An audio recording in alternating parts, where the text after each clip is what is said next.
It's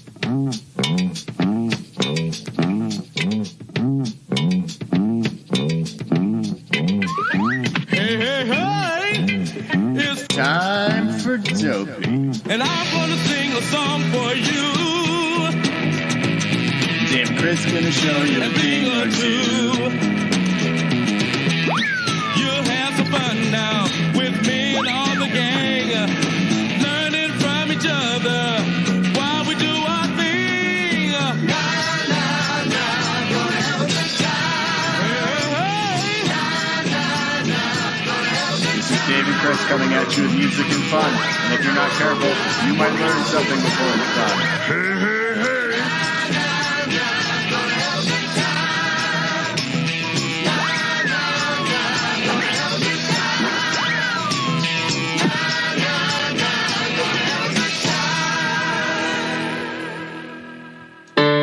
This Dopey podcast is coming in your ear with heroin and ketamine, sobriety and beer. Dave and that other guy, you know, the hot one everybody wants to fuck.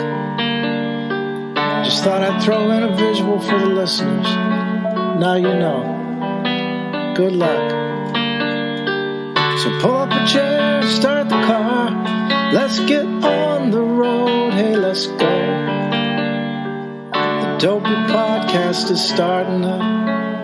Welcome to the show.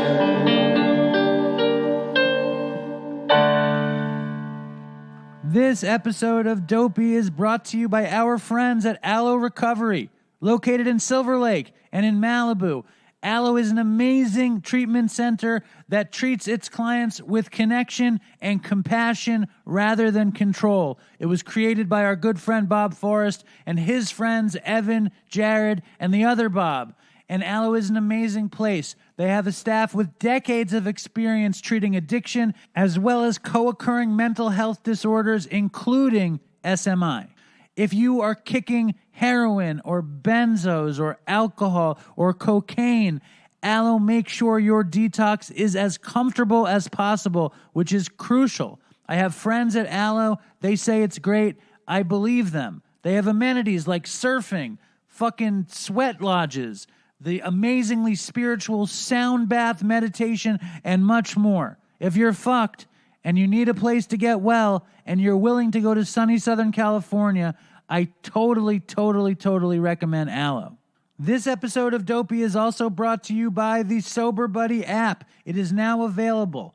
Many of you love the Sober Buddy daily emails. This app takes it to the next level. Sober Buddy checks in on you every day to see how you're feeling and give you tips and motivation based upon your mood. The daily challenges shift and change based on how you interact with Buddy on the app, and it also keeps track of all of your challenges and lists. Plus, there's a super satisfying sober tracker with confetti explosions, and even a cynic like me loves confetti explosions. Search for Your Sober Buddy in the App Store. Again, it's Your Sober Buddy. We cannot have enough tools when dealing with addiction. Check out the Your Sober Buddy app in the App Store. This episode of Dopey is also brought to you by listeners like you in the Dopey Nation through the power of the Dopey Patreon account. I've been really working hard at Patreon. Everyone in the Dopey community is working hard at Patreon. This week we have Jed from Church and Other Drugs. He talks about depression and being medicated and having co-occurring mental health disorders. So if that's something that's in your story, I would go to www.patreon.com/dopeypodcast and check it out. If you love Dopey, kick down a few bucks. I'm talking like 10 cents a day would alter my life and maybe take me out of the deli finally. There's tons of good stuff on Patreon. Check it out. Help a brother out. Also, if you want amazing Dopey gear, go to www.dopeypodcast.com to the Dopey store. We work with a company called SRO Prints, who are totally made up of recovering heroin addicts, and we have a lot of cool stuff out. The Good So Bad shirt is out. The super cool Dopey new Dopey tank top is out. The new Dopey long sleeve. And most importantly, the Dopey coffee mug. I just got one in the mail. It is awesome. please check that out. If you guys want the Dopey stickers, just Venmo me. If you want a ski hat or you want socks, just Venmo me. And do me a favor, go on to iTunes, hit subscribe on Dopey, leave a 5-star review. It'll make my dad happy. It'll make Chris happy wherever he is. Enough with the ads. Here is the fucking show. Let's hit these motherfuckers with some Dopey, dude.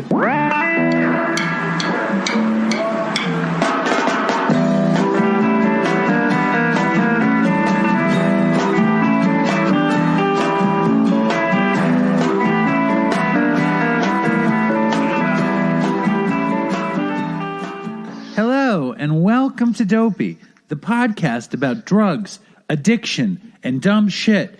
And I'm sweating like a pig in my attic. It's like 120 degrees up here. And who makes me so happy to come on the show but my old friend, Ray. Welcome back to the show, Ray. Hi, Dave. Nice to be back. It's hot out there.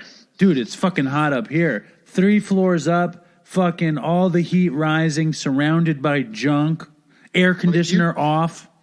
You don't have any air conditioning in your attic. I do, but I have to shut it off to make the show, or else it'll just sound terrible. Yeah, I just turned mine off, too. I'm in the attic, too. I'm in the attic of my building. Well, you're in your apartment with a beautiful skylight and white walls, air-conditioned, luxury style. I was doing some yard work upstate this morning, and I couldn't stay out there for more than 10 minutes. I'd be like, because it's not so hot, it's just super humid. It's both hot and humid, and I'm going to tell you a quick story about my morning before we get into the gardening portion of the show. And before we get into any portion of the show, you know our good friend Quincy just celebrated 12 years of recovery. Congratulations, Quincy. Speaking of gardening. But so me and Nora's friend Elizabeth, and Susan went to go swim in the bay this morning. Okay? Nice. So we went swimming in the bay. And it was also really funny because Elizabeth was trying to scare Nora by telling Nora these ghost stories. And Elizabeth wound up scaring herself, and we had to leave. Wait, like ocean ghost stories? Yeah, she said she had a dream about a girl, and she was like, she couldn't think of the girl's name. She was like, her name was Lily-Ann. Her name was Lily-Ann. And she haunted the bay, and Elizabeth scared the shit out of herself. First, Nora got scared. Then I started making fun of Elizabeth. Then Elizabeth got really scared. And then we're leaving, and there's a dude who works at the bay that we go to at the beach. And he's an older Costa Rican fellow. Like, he's probably 90 years old. But but guess what his name is? Lillian? No, his name is Ray. And Susan sees him, and she thinks it's you. And she's like, hey, man, what's up, Ray? What did Ray say? Ray's like, hey, Susan. And Susan's sure. Maybe it was me. Susan is sure it's you. So now, because she talks to you on the phone, she goes, hey, Ray. Hey, man. You know? And this dude, Susan. Isn't that so funny? Yeah. There's a lot of us. There's a lot of Rays. Wow. That's the other funny thing is that, Ray, his real name is Steven. What? And he chose his name. I just thought Ray was trying to be cool, that he chose his name Ray to be cool and making fun of the fact that he didn't know about the famous jazz bass player named Ray Brown. But Ray revealed to me in the last 3 weeks that Ray is his father's name. Which is it's a huge piece of information, Ray. Don't you think? No. Everybody knows that. So I just was remiss in not knowing, basically. Well, maybe not everybody, but yeah. That's my father. Well, there you go, and that's you. They almost named me Jackson Brown, because that's my family name also. Somebody wrote into Dopey Patreon with a question of who do you think would win in a fight, Jackson Brown or James Taylor? What do you think? Well, we know Jackson Brown. We saw him fighting with his wife, so he has a history of fighting. I don't know. I think James Taylor is bigger. James Taylor looks crazy. James Taylor looks like a dude in the country that would fucking choke out Jackson Brown, I think. Yeah, I'm for James Taylor. Everybody is for JT in that fight. So, how you doing, Ray? What's going on with you?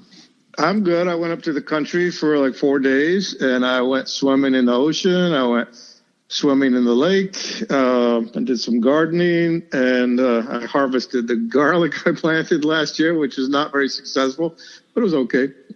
That's awesome. And I was very, very all about you getting out of the city for a few days. I even made him listen to Canned Heat, Dopey Nation. Yeah, go to the country. And Ray, why don't you tell the Dopey Nation about what you learned about Canned Heat? I learned that the guy who sings the song, the most famous song, like died right after that. I think they played Woodstock, and then he died like a few days later on some like weird, was it a drug overdose or some weird circumstances? But I think they're still playing today. I'm like, you know how bands go on and on. I don't know. I didn't know anything about Canned Heat, and I really didn't like that song, but I learned a lot about them. They were like hardcore blues guys, like in wherever they were from, in Boston. They from Boston? I don't know. And we learned the guy's name is Blind Owl. He died from a barbiturate overdose. They have and Ray, they rock, right? Canned Heat fucking rocks. Yeah, I listened to their other stuff and it was good. I don't know why I'd never listened to them before.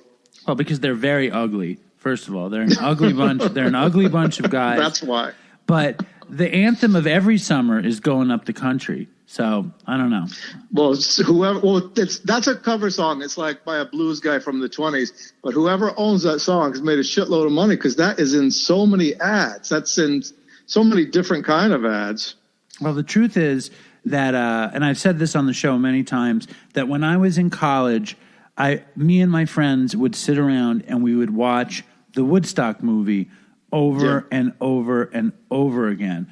And we went to school in upstate New York, and we would drive around listening to Canned Heat and singing Going Up the Country. So you really know Canned Heat. Yeah, I'm a really big fan of Canned Heat. I think they're a really rocking band. And I mean, I'm old and whatever, but listen, Dopey Nation, I would check out Canned Heat. I mean, I like 3 Canned Heat songs. I like Going Up the Country, I like On the Road Again, and I like Time Was. After that, I don't really know anything. Huh? Yeah, I listened to Time Was. I like Time Was. I'd never heard that before.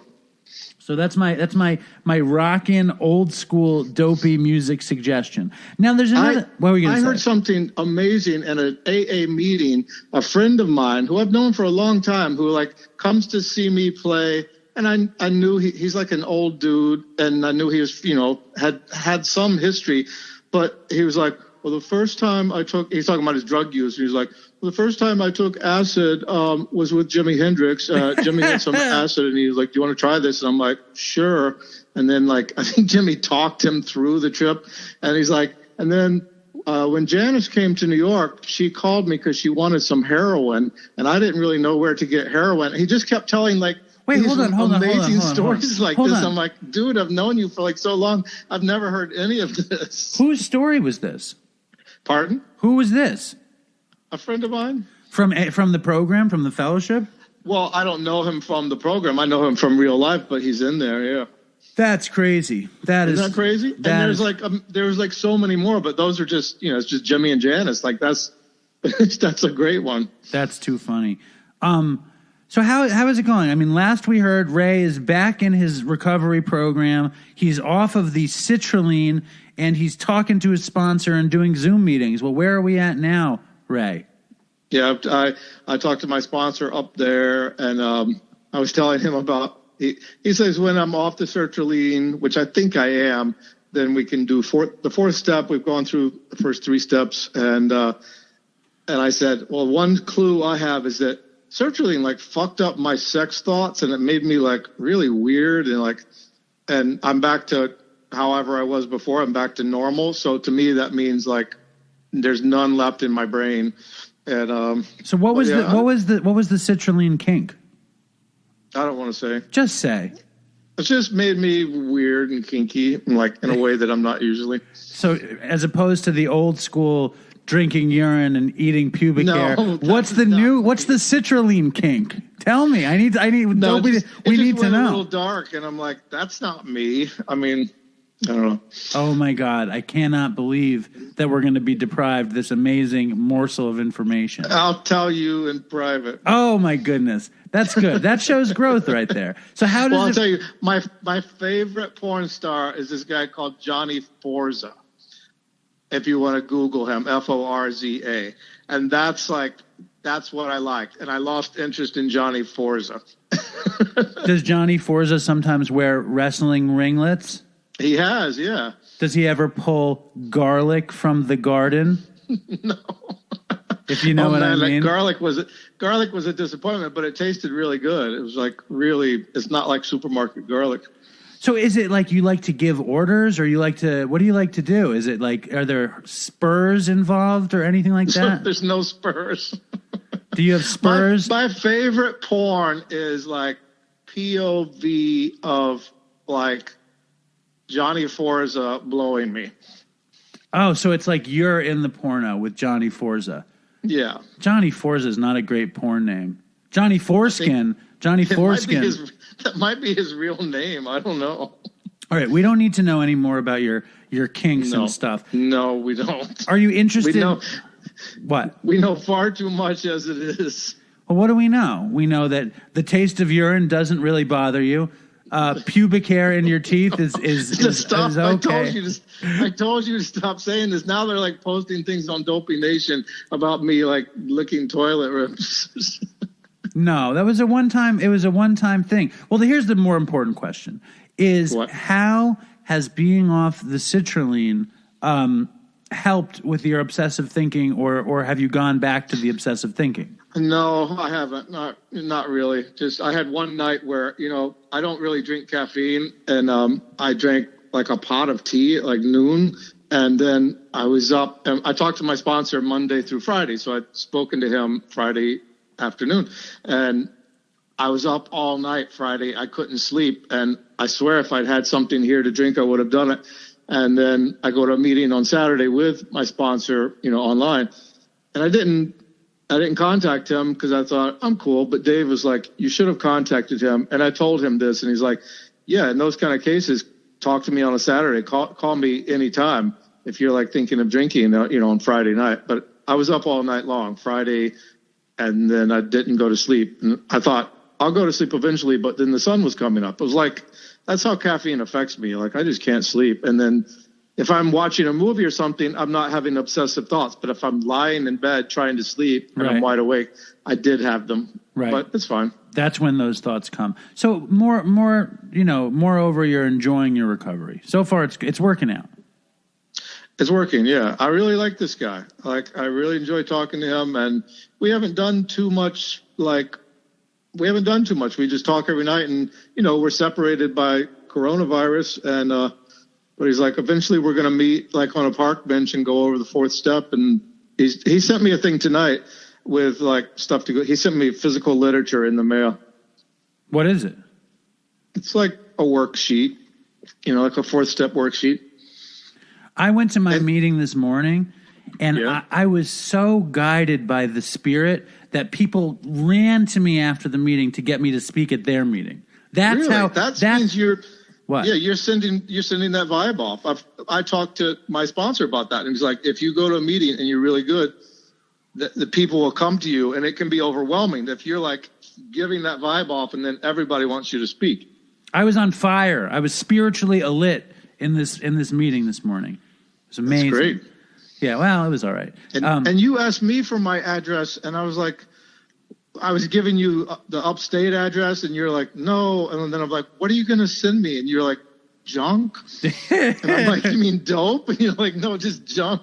No, I'm going to send, we're sending you some dopey merchandise. And it's not junk. I was just being stupid. I was making a play on the dope junk term. Oh, okay. But there's a crazy amount of new stuff in the Dopey store. And I just got a box of crazy unlicensed dopey shit from Misty. And it's pretty impressive, a pretty impressive amount of stuff. I've got some Misty merch. Nice. I figured that the Dopey Nation's turned on you since you've left the Dopey Zoom jilted. No, they didn't. They didn't turn on you? Dopey Nation, have you turned on the Great Ray or no? No, they have not. I talked to everybody in the Dopey Nation in private, in direct, whatever, messages. Yes.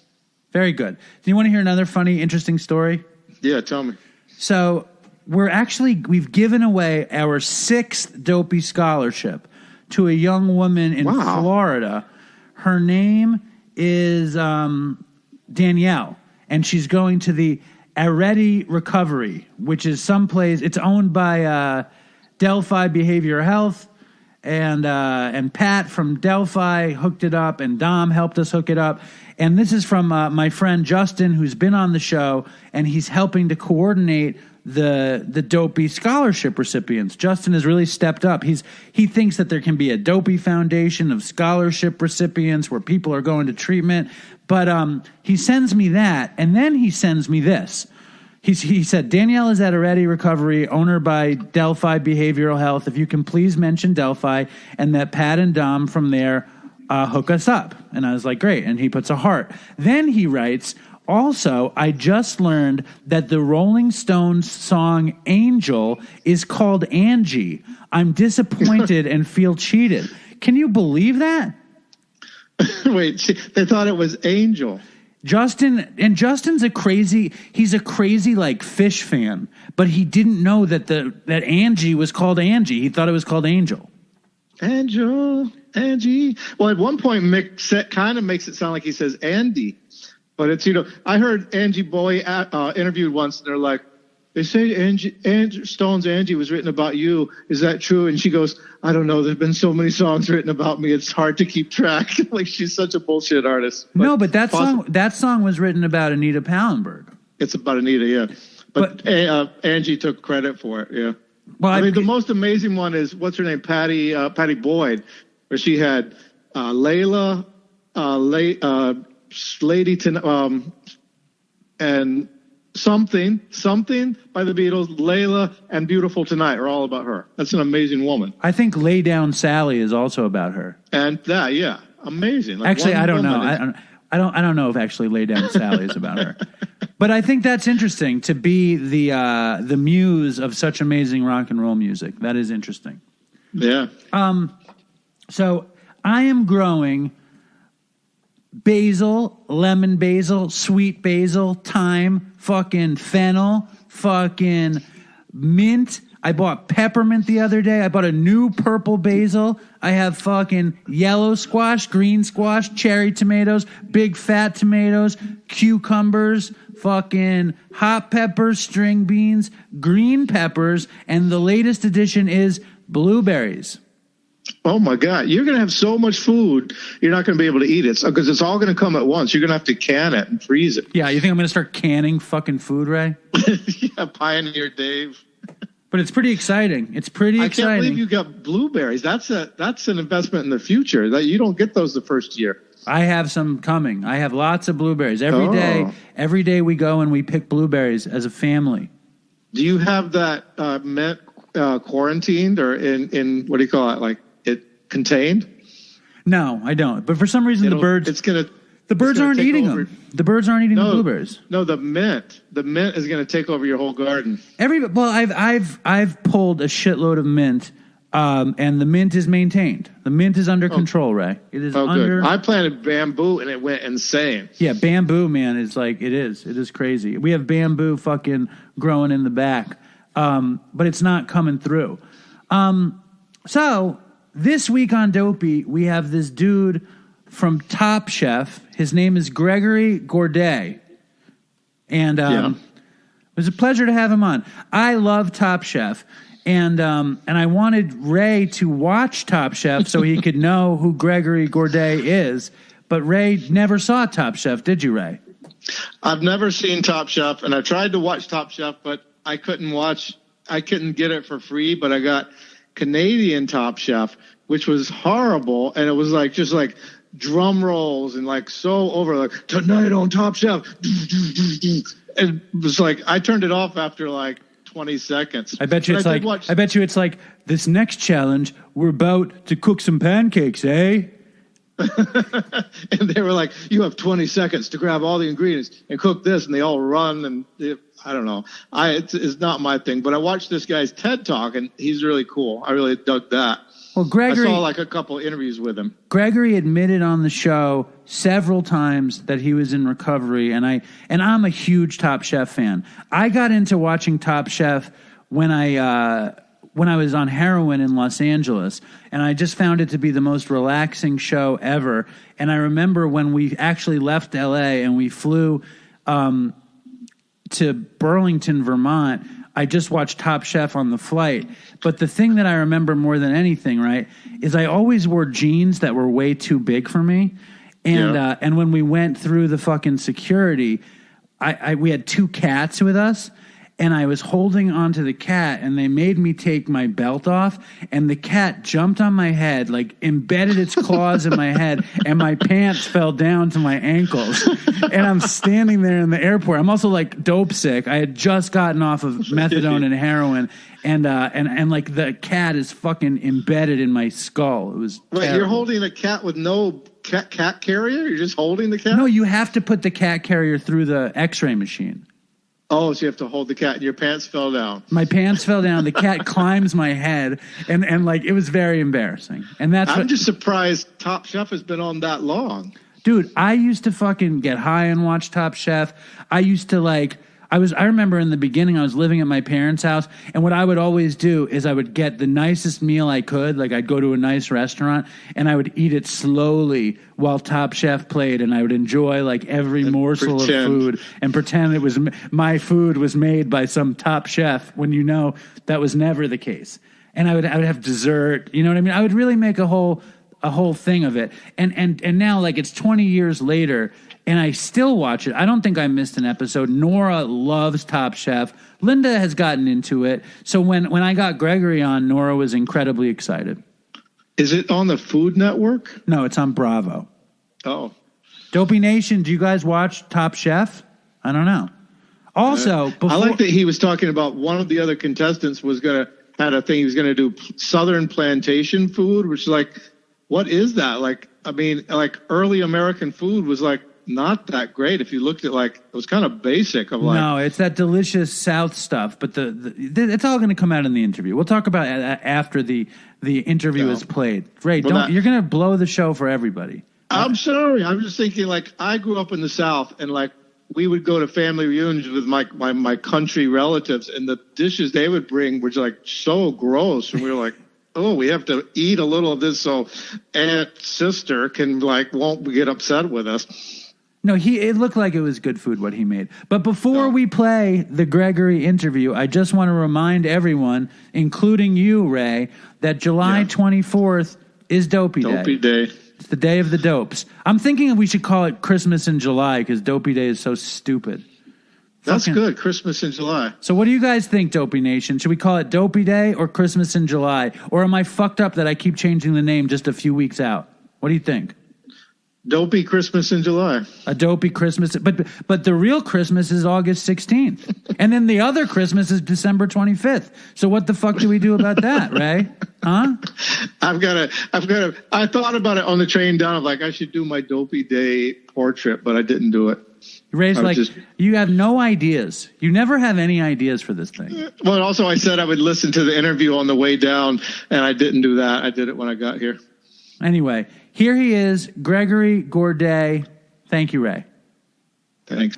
So this is very exciting. I am on the phone with Top Chef and Chef, New York City native, Oregon resident, Chef Gregory. I said that terribly. Chef Gregory Gourdet is how I say your name correctly, right, Gregory? Yeah, you nailed it. Good job. Welcome to Dopey. Thank you so much. Thanks for having me. I'm excited to talk today. Right on. I've been a fan of yours since you came on the Top Chef scene in Boston. I'm like a sick Top Chef fan. I used to get high and watch Top Chef. I remember I kicked heroin and I flew from Los Angeles to Vermont, and I watched Top Chef on JetBlue, and I was like, this is the most relaxing thing I've ever done. Somehow to watch that show is relaxing, but to be on it must be very stressful, right? You know what's crazy is I applied for Top Chef twice before I got on. So I went through 3 audition processes over before my first run. So in the 12-year span before my first run, I had auditioned 3 times. And the first time I auditioned was like year 2 or 3. and I literally had stayed up all night on coke, and I went to my interview. Wow. And it was bad. I was like sweaty. And I remember one of my chef friends had like a little bit of an insight, and they're like, yeah, they just think something was a little bit off with you. I wonder what it is. It's like, that's the other thing, right? I mean, so you were, what was the scene like? Tell us the story of showing up at the Top Chef audition, basically coming down off coke then. I don't know. I mean, it was just like, you know, like, I mean, so I went through a 7-year cocaine and alcohol addiction in New York City. I worked at Jean Georges at the time, and I worked at the flagship of Jean Georges in Columbus Circle. And you know how it is, you know, when you're in your shit and, you know, drugs are the number one thing, like, you don't really not do drugs because you have other things going on. You know, like, I didn't not get fucked up before my sister's wedding and, you know, miss half of it. You know, there's like a lot of things I just didn't manage drugs around. I just did my drugs. So when it was like the Top Chef interview, I felt excited to have a chance, but, you know, I stayed up all night just like I did most nights. And I literally just like showered and like tried to like put on a different outfit and like went to my interview. And, you know, I mean, I have like no fucking clue what I looked like or sounded like, but my friend who, he was on it. My friend Joey was on it, and he was on it like really briefly early on, and he was like, yeah, they just thought something was a little bit off about you. Right. So I did not get cast that year. And then the second time I auditioned, like, that was probably like 10 years later. I was sober, and I got a little bit further. And then the third time around, when I finally got cast for Boston, they sought me. So when you, I mean, because one of the reasons, obviously, I was drawn to you because you talk about your recovery on the show super openly, and I love that. And so the second time you auditioned when you were sober, did you present to them like, I was fucked up at the first audition and now I'm sober? Oh, God, no. No. Oh, God, no. I think that was actually so early on in my recovery, if that was literally the first year of my recovery, if not a few months into recovery. And, you know, for me being really open, I think Top Chef really forced me to be open about my recovery. I think for me getting sober a little bit later, you know, I got sober when I was 32, 33. And, you know, I just had a very clear plan of like who I wanted to be, what I wanted to do. You know, I was like definitely on the pink cloud for years, honestly. And, you know, I was just really happy to be sober and really proud to be sober. But the thing about Top Chef is like, you know, like they're going to pull out different parts of you, parts of your personality, different parts of your life, and make you kind of talk about them over and over and over again. Right. Because, you know, like you're still a character, you know, and you got cast because of certain things. So, and people just want to know about you, you know, so through them repeatedly asking me about certain things, I just got more and more comfortable speaking about it. And it was really through that and the outpouring of support and, you know, being on TV and being open about recovery and sobriety and having people from all across the country reach out and chefs and say, thank you for being brave, thank you for showing your story. And I started seeing that being really vocal about my sobriety is actually, you know, a way that it helps other people, you know, because I got sober in AA, and a lot of the thinking is it's anonymous, you know, you don't really attract people, you don't promote AA, you know, there's a lot of anonymity. You know, I even got a little bit of slack on social media in the beginning because people were like, well, you know, look at him touting his sobriety. But, you know, when I realized that it helped so many people, you know, showing them that you can recover and you can like live your life and you can achieve goals, it kind of enforced me and inspired me to just continue to be as vocal as possible in my sobriety. Right. It's interesting, this era, like where, you know, the fellowship and the program talks about anonymity, but obviously you're helping people, you know, you're carrying the message either way. So it's interesting like that. Before we get, I mean, I think it's funny because Top Chef loves to schmaltz it up so much, you know, with like the journey and this and the, you know, all that stuff, but it also paints a beautiful picture, you know. It reminds me, and this is going to sound so stupid. I don't know if you ever watched The Price is Right. Yes. Do you remember in The Price is Right, at the end of The Price is Right, there were like 2 showcase showdowns. Like there was the shitty showcase showdown that was just like a couple of prizes here and there. And then there was like the story. It's like, come with us to Italy, and you'll ride a Vespa scooter. And it's like the whole thing. And like, that's what Top Chef nails so well. It's connecting the chef's story to the food rather than just the food. So they need to schmaltz it up. And I think, your recovery is by no means schmaltz, and I love using the word schmaltz with a chef. I think that's fun. I love schmaltz. Yeah. I mean, being, my dad's from Queens, New York City, Queens, Jew, or schmaltz. And I work at Katz's Deli. So schmaltz is a big part of my life. Yeah. I didn't tell you that. I actually work at Katz's. I know your email address says that. I think it's amazing. Katz is like one of the most legendary restaurants in America. Dude, when you come back, let me hook it up. But let's get back to the more interesting part of the story. And the more interesting part of the story is, when did you start using? Like, when did your addiction show up in your life? I mean, growing up in Queens, it was a fairly, insular. I mean, it was a very controlled life. I went to Catholic school. I grew up, my parents were immigrants. They moved here when they were in their mid-20s to kind of pursue education in school. And, they just grew up extremely different than I grew up. They grew up in Haiti in the 40s, 50s, and 60s. And I grew up in New York City in the 80s and 90s. So it was just extremely different. And early on, I was going into the city and making friends and just hanging out. And it really was when I started going to boarding school and just meeting lots of different kids from all across the country, kids from the Upper East Side. But it just really started in high school, smoking weed, mushrooms, acid, just like all that stuff in high school. What was the first drug that really caught you, and you were like, I'm in, every day? So my addiction didn't get bad till quite a few years after. I mean, there was high school, which was just like experimentation. There was college. I went to college in Montana. I went to the University of Montana, Missoula, Montana. And that was extremely different. Montana's an interesting state. I had an amazing time, but, there's meth and, there's, like a trailer park and, kind of like all those things that come with it, so it's just like a very, very different slice of America.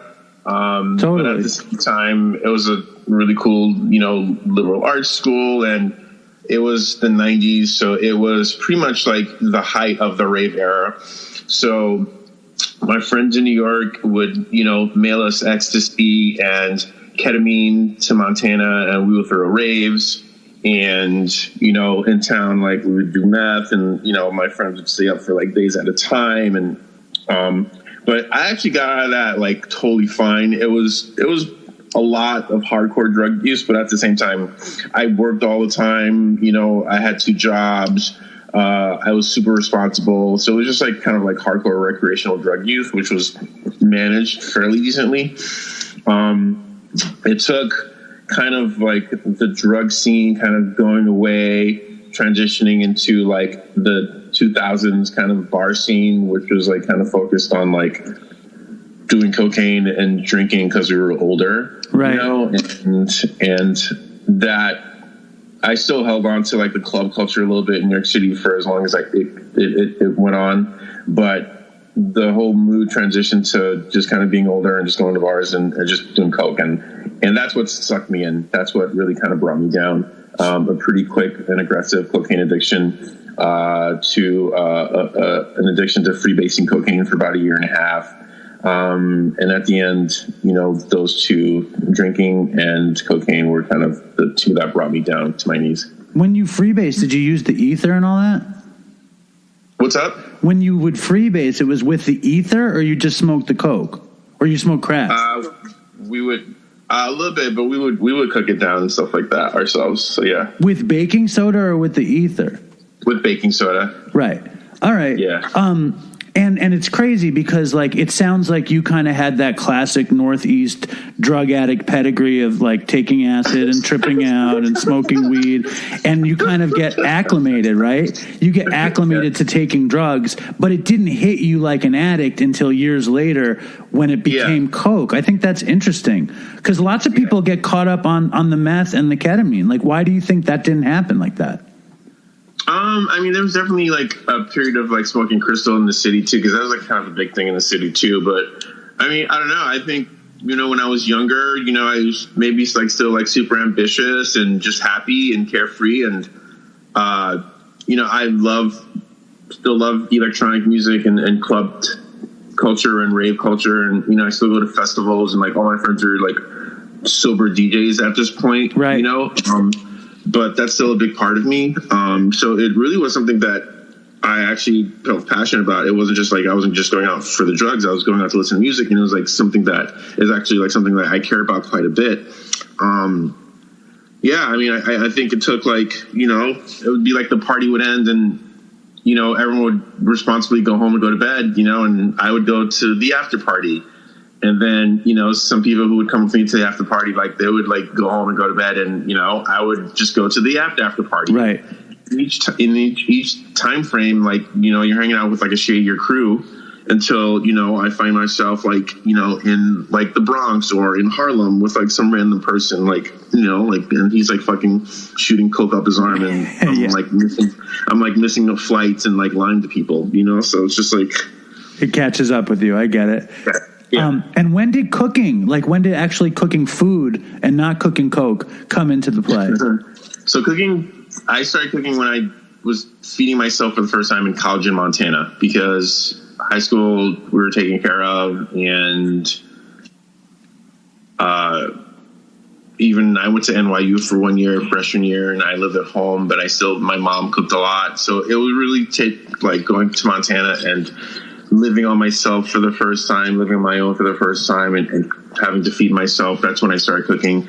And very quickly, I realized that I enjoyed cooking. By this time, I was like in my early 20s. And, you know, I did not grow up cooking. I grew up surrounded by Haitian food like my entire life. I grew up around like lots of women who cooked, but I just never cooked. So it took that and some friends seeing that I had a knack for it. And my first 2 jobs were making sandwiches and pasta salads at a deli and washing dishes at a restaurant. And like, that was my foot in the door. And when I worked at the restaurant, the chef there, he saw a little bit of sparkle in my eye, and he saw some talent in me, and he's like, you should go to culinary school. So I made a plan to go to culinary school after I graduated from college. And that was it. And, you know, I went to CIA, Culinary Institute of America. That was in like 1998, and it was amazing. It was really the first time everything clicked. It was the first time I just had an amazing time in school. I did really well. You know, I still partied, but, you know, somewhat responsibly. And it was just, it really felt like it was like a turning point in me realizing what I actually wanted to do with my life. Right. You studied science, right? Biology in school. I studied wildlife biology. I studied pre-med at NYU for a year. I did wildlife biology at the University of Montana for a year.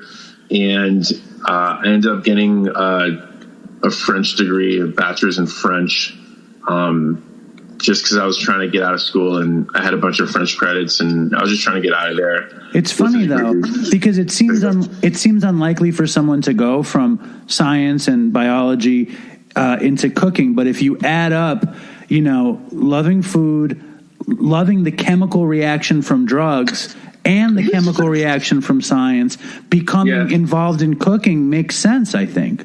Yeah, I think, well, both my parents worked in hospitals. My dad's a chemist and my mom's a microbiologist. So it was just kind of like a thing where I just thought that I wanted to be a doctor when I was younger. And then as soon as I got to like my pre-med courses, my first year of college at NYU, I just realized that wasn't a career path I wanted. And then the wildlife biology, you know, I'm still like extremely concerned about conservation and environmentalism, and these things are still important to me. And as a chef, you know, they involve sustainability, and these things are all still important to me. But I just felt like that isn't exactly what I wanted to focus on in school. I think if I went back, I could probably finish a degree in wildlife biology. But it was just, I was like studying barbed wire with cowboys in class, and like it just seemed like it was like a little bit too far out there for me. Right. Right. But what about, did you feel a correlation between being like a drug user, like an accomplished drug user, and then sort of the reaction that comes from mixing food? Like, did you see a correlation when you were doing it, or am I stretching here? No, I mean, I don't know. I mean, I think there's definitely like biology and science and chemistry in food. And I think there's definitely chemistry in a lot of the, the drugs that we did during the 90s. It was like, it was ecstasy and, ketamine, and, a lot of our friends, made the drugs for us, so there was definitely a little bit of chemistry and science in that's for sure. See, I was a horrible heroin addict, that was and I was a horrible heroin addict for many, many years. And when I first started doing ecstasy, I could tell when the ecstasy had heroin in it. And I always loved the ecstasy with the heroin in it. Were your friends who made the drugs, did you know what they were putting into the pills, or was it the pure MDMA? How did it work? Yeah, I mean, we could kind of like, it'd just be like test batches, it'd be like, a little ecstasy with a little bit of heroin in it, Yeah. And like, I was never a big heroin fan whatsoever. I did it a couple times, and like, it did not make me feel good whatsoever. It made me really sick, actually. Yeah.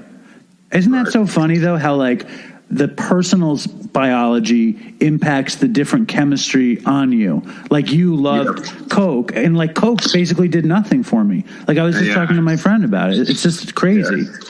I like to go faster. I still have like a very fast-paced, addictive personality. And I still get like 3-4 hours of sleep sometimes.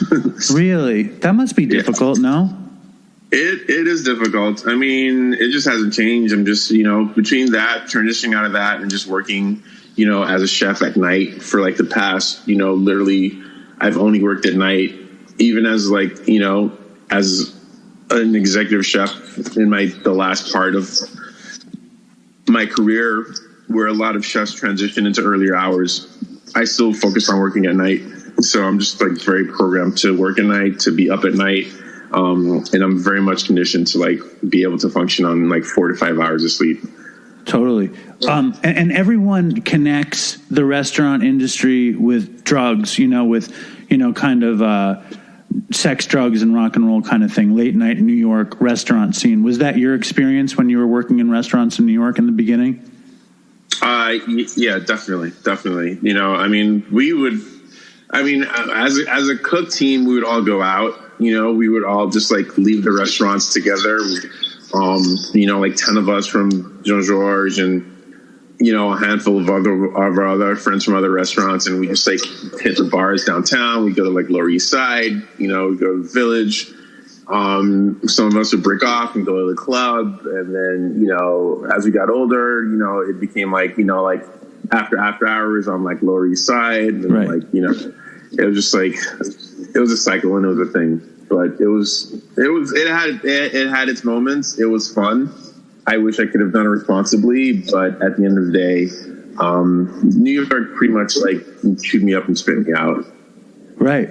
Even though you're from there, it can do that. And like an addict doesn't really have another way to do it, right? I mean, it's like the idea. I wish I could have used heroin responsibly, but it didn't. It didn't pan out that way.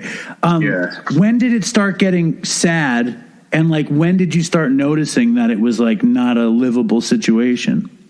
I think the first time I stayed up for 3 days, I was already kind of slipping at Jean Georges, kind of showing up late and, pretty much just showing up late on drugs. And I remember the first time I stayed up for 3 days in a row, I just fucking crashed on my friend's couch and like didn't wake up for like 2 days. And like literally everyone was looking for me, like my family, my employers, like all this shit. It was bad.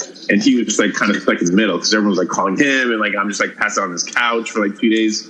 So that was like one of the defining moments. And I had a meeting with Jean Georges, and he pulled me aside and asked me if I was sure I wanted to work there, and I said yes. And you know, he gave me like 2 weeks off, kind of like suspension a little bit.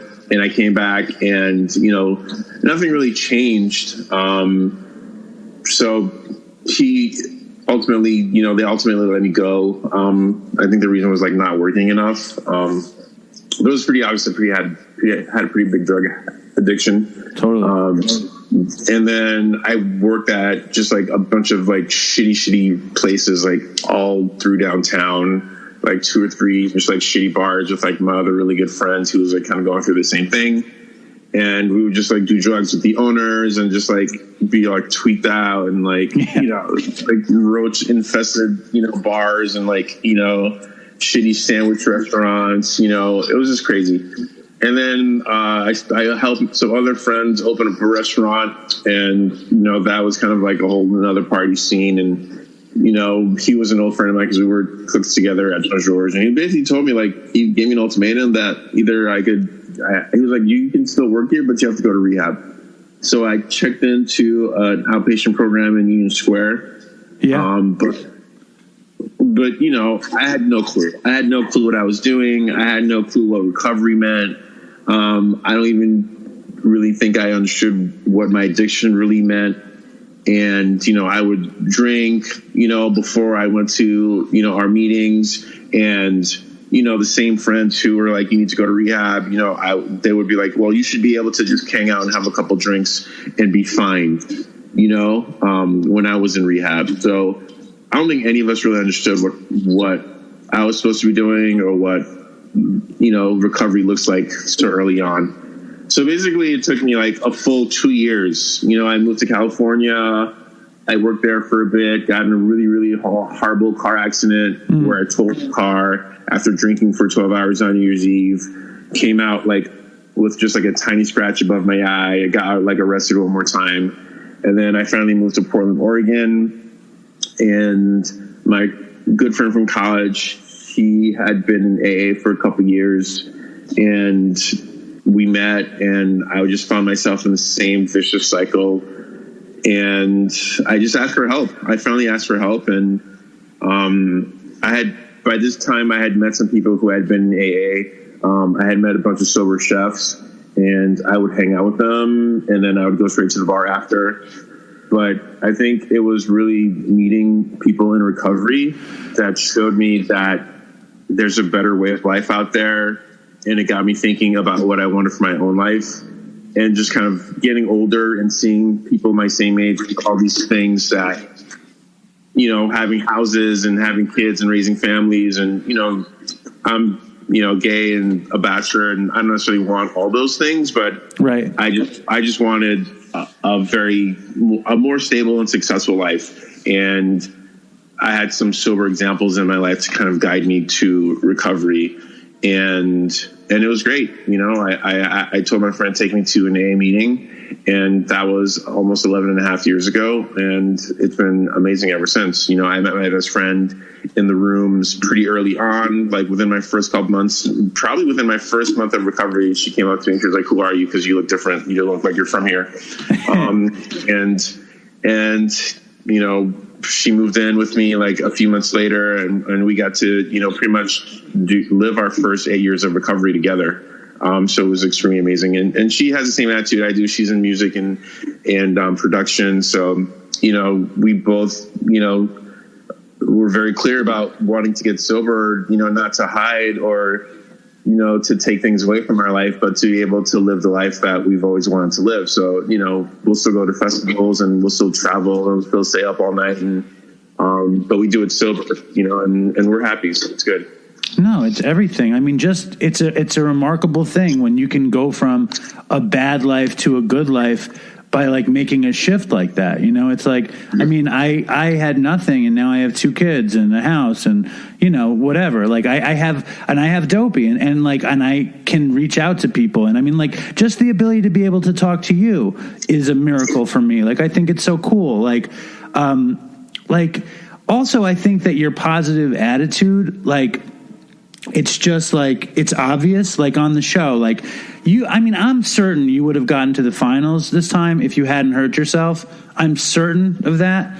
And I don't know if that's annoying to hear or not. No, I think I could have done it. Dude, you were on I mean, I think, the back thing, I would never use that excuse. Some troll tried to tell me I was using it as an excuse on Instagram, but it was an excuse. It led to some poor decisions. So who knows? I know I would have made some other decisions if my back hadn't been out. I'll say that. Well, the question is, like my partner, I told you, like my partner wound up relapsing and overdosing, and it all stemmed from an injury. You know, he fucking was on vacation with his girlfriend, and he wanted to impress her by high kicking a punching bag, and it wound up ultimately killing him. You know, like when you hurt your back, like, how do you deal with that in terms of being an addict? Well, and let me just break this down for the audience first. Chef Gregory was in Italy in the finals of Top Chef, and he packed his bags and he hurt his back. And I was worried about you as a fan who knew you were in recovery. You know, how was that? It was a lot. I mean, like, the thing is, like, my back's been a thing for like 10 years, so it wasn't something new. So the bad thing was, like, it was definitely the worst it's ever been in my whole life. So that was an unfortunate thing. But I mean, like, I've never done any other drugs. Like, since recovery, I haven't done anything stronger than like ibuprofen. Honestly, like, I've had like mouth surgery. I just fucking like dealt with it. You know, I'm like far too scared. Like, I didn't even take cold medicine. But in Italy, I was literally in so much pain. I was just like letting them put whatever in me, honestly, because of the situation. And I was pretty sure like it wasn't like anything narcotic, you know, because honestly, like none of it worked, you know. But I was like getting shots in my ass, like literally like twice a day. Like, would be like between like takes, and you know, I'd just like be in the bathroom like with like the medic like shooting a shot up my ass.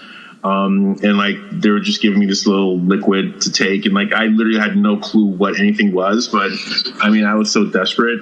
And after like the first couple of times, I realized none of it really worked anyway, and like I didn't feel any different, so I was like, dude, like whatever. But I didn't really feel like that was a question of my sobriety.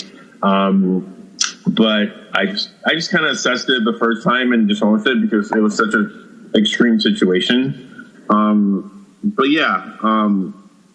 Were you scared? Yeah, and I just dealt with it, you know, like I'm not going to like ask for painkillers. And I mean, listen, I want to live my life, and I don't want to be scared, but like at the same time, like I chose to be in recovery, and I still work in a restaurant, and I still go to festivals and see people do drugs, you know, and that's like one thing. But for me, I don't want to fuck with it, you know, like I don't want to like take painkillers and like do all this shit. Like I don't want to taste alcohol, you know, like my recovery to me is extremely important, and it's important that there's a complete abstinence for me to have this life. I totally understand. I just know that like the pressure because not only are you in recovery, you're in another country, you're in a really, really high stakes competition that's being televised. I mean, the pressure is like times a billion. Like, I mean, that would be like, I mean, that's a real test, I think. Because you want to win, you know what I mean? When you win Top Chef, it's like this big stupid thing. I think obviously when you get as far as you've gotten and the food looks as good as the food you make, it's like obvious the level. Like I don't think there's that much difference between the person who won and the people who are in the finalists. But I'm sure in your head it's like very high pressure. No? Yeah, I mean, like I think the other very important part of the story is in recovery, I've learned that, you know, I think it's something maybe we've all learned, that there are only certain things in life that you can control. Yes. You know, like working a program, like this is something that we talk about every day. You know, like you can only control certain things in life, and only certain things you have control over. And really, it's really just your action that you have control over. So at some point in that back drama on Top Chef, I just had to accept that it was what it was, and I could only control what I cooked, you know, and that was pretty much it. you know, and if it was a situation that I was going to have to live in for that time, it just was what it was. And there's like literally there's nothing I could do about it, you know? You did it. You did it. I mean, in that, he went home on a dish, a truffle dish, where you made this ridiculously delicious looking stew that wasn't truffly enough because it was a truffle challenge. But I'm sitting there like dying to eat your stew. I'm like, holy shit. And then you're bugging out and he's cutting up the truffles and the Italians are like aghast. And it's like, it was such a fucking scene. When you're in it, are you reflecting on your recovery? Like, is that in your head? Are you I mean, that's like the first place I have to go to, because I'm like, dude, this is like so fucked, you know, like I've trained, you know, like I've like given up 2 months of my life just to be here. You know, I literally trained for 3 months. I have like this whole chart. You know, I've wanted this so bad. Every day I've like woke up and like I've given myself this huge pep talk. I go to bed, give myself a whole pep talk. And, you know, I bought all this equipment and, you know, I recipe tested all this stuff back home in preparation. And now I'm here, you know? So, I mean, the only place you can go to is your recovery, and know that, you know, in life, you know, you will get what is meant for you, you know, and sometimes you don't understand. But all we have control over is the things that, you know, is what we don't have control over everything. And you just have to accept that. And that's something I graciously accept, you know, and I will do everything I can in my power to, you know, manage situations and be the best person I can be within those situations. But sometimes the situations are shitty and you just got to suck it up. Totally. So that's where I was at. No, I mean, and that's beautifully put. And it's like, that's the whole deal, what you just said. And I don't know how many Dopey fans are crazy Top Chef fans, but I'm like a ridiculous Top Chef fan. Like I told you, I have not missed an episode of Top Chef in the history of the whole stupid show. Now that, I mean, I have, too, so. What's that? Say that again. I've seen them all too. So you understand.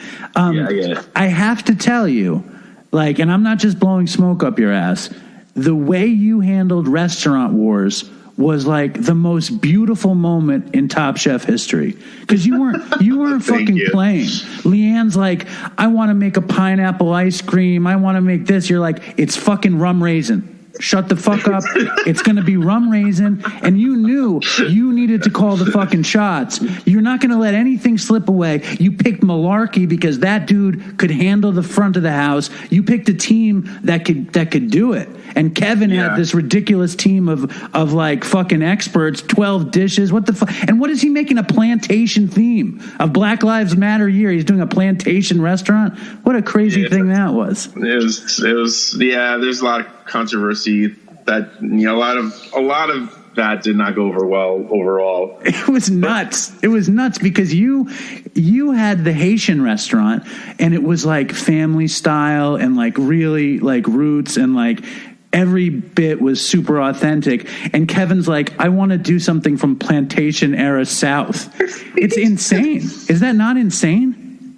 He's very Southern. You know, I think maybe with this whole reckoning and what we're going through now, maybe he's reflecting a little bit on, you know, maybe some things he's said and done in the past. But I can't speak for Kevin. I know that he has said some stuff that's saying that he's kind of going through some of his past, but he's just very Southern. He comes from a long, old family of Southerners, so it just is what it is. I think for me, you know, I think part of me coming back was a lot of redemption. And, you know, part of that was just really studying where I flawed my first time around. And, you know, part of being able to study the show is you kind of start to see what needs to happen in a certain challenge. You know, like I went down in my first season, I went down over the open fire cook at Plymouth, at the Plymouth, the Thanksgiving challenge, you know, and, you know, I had a huge fumble when we had a seafood cook-off at the beach in Boston as well. You know, so like the first challenge, you know, I got to cook over open fire. I got to cook seafood, you know, which two things that I'm extremely passionate about. for Restaurant Wars, we went down in flames on season 12 in Boston. I remember that was a mess. It was a mess. Like, it was. I had the underdog team. The menu wasn't cohesive. The restaurant wasn't cohesive. I mean, the food wasn't even good within the restaurant. It made no sense. You know, a front of house person got sent home. So, you know, it was pretty obvious what I needed to make happen for Restaurant Wars to work this season. And the twist with this season with the pitch was something different and unexpected. But I knew that it had to be extremely cohesive. B, I knew it had to be extremely easy to execute. And C, I knew that with it being the pitch and presented that way, like, there was like no way that I was not going home if we lost, you know, because truly, you know, either way, it's either the chef or the front of the house manager that goes home. Right. And it being a concept that I'm presenting, I'm pretty sure that I was going home. Like, Kevin and I talked about it. We're like, dude, like, it's either me or you going home. And we talked about that like the first night back at the house. But I knew that I could execute that food pretty much by myself because I'd done it before, you know, because it's all part of, you know, my plan to open my restaurant. So I'd done that as a pop-up like a few times. And I knew that I just had to trust people and build a great team. And, you know, I knew that Malarkey was going just to crush the front of the house. Like, guys opened 19 restaurants. It's so cool, right? I love that. You know, yeah, Stephanie, you know, she has pastry skills. It's one of her best culinary, you know, skills. So I knew that she's also extremely organized. So I knew that I could rely on her for that. And Leanne is just, you know, a freaking badass workhorse. And I knew that, you know, even though she was stumbling a little bit during the season, she had pulled me aside and she's like, listen, pick me for Restaurant Wars. I'll work extremely hard. And I knew I could rely on her to do that, you know, and she too can bake, and she has great flavors.